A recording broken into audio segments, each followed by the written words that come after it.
د تورخم پنډغالو کې میشتې کورنۍ خپلو سیمو ته د تلو غوښتنه کوي. د افغان نیوز قدرمن لیدونکو پر جزئیات هم دلته راسره وګورئ. د تورخم په لنډمهاله پنډغالي کې ځینې میشت کډوال له سرپرست حکومته غواړي چې د ثبت او مرستو د ویش بهیر یې چټک او ژر یې خپلو اصلي سیمو ته ولېږدوي. هیواد ته له پاکستانه تر راستنېدونکو وروستو ډیری افغانان تورخم ته څیرمه پنډغالو کې میشت کړی شوي چې بېلابېل ډول مرستې ترلاسه کوي او وروسته خپلو اصلي سیمو ته لیږدول کیږي. له پاکستان څخه تازه راستنه شوي کډوال عبدالوارث وویل له حکومت څخه دا غوښتنه کوم چې دا کوم خلک چې دلته پراته دي زر تر زره یې کار وشي او خپل وطن ته لاړ شي او هلته ورته د کار زمینه برابره شي. له پاکستانه بل راستن شوی کډوال معراج الدین طلوع نیوز ته وویل موږ زه خپل ولایت ته که نمره یا ځمکه نه لرو همالته به شکایت وکړو. موږ خپل ولایت لرو، ولسوالۍ لرو او ملک لرو.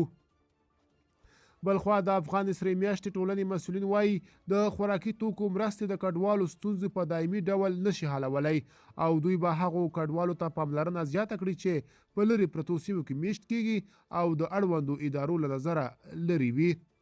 د افغان سرې میاشتې ټولنې عمومي رئیس مطیع الحق خالص په دې اړه وویل موږ هڅه کوو یو څه مرستې دلته راوړو او د دې پر ځای به زموږ تمرکز پر هغو سیمو وي چې دا هیوادوال ورځي.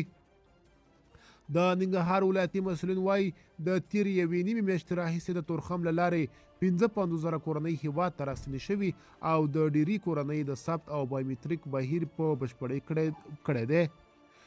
قریشي بدلون تورخم پنډغالي کې د اطلاعاتو او عامه پوهاوی کمیټې مسؤل قریشي بدلون طلوع نیوز سره خبرو کې وویل د 55,000 پورې کډوالې کورنۍ خپل هیواد ته راستنې شوي دي چې ټولیز کسان پکې شاوخوا 2,17,000 کسان کېږي او د هغه کورنۍ دي چې په تېره یوه نیمه میاشت کې د تورخم له لارې هیواد ته راستنې شوي دي.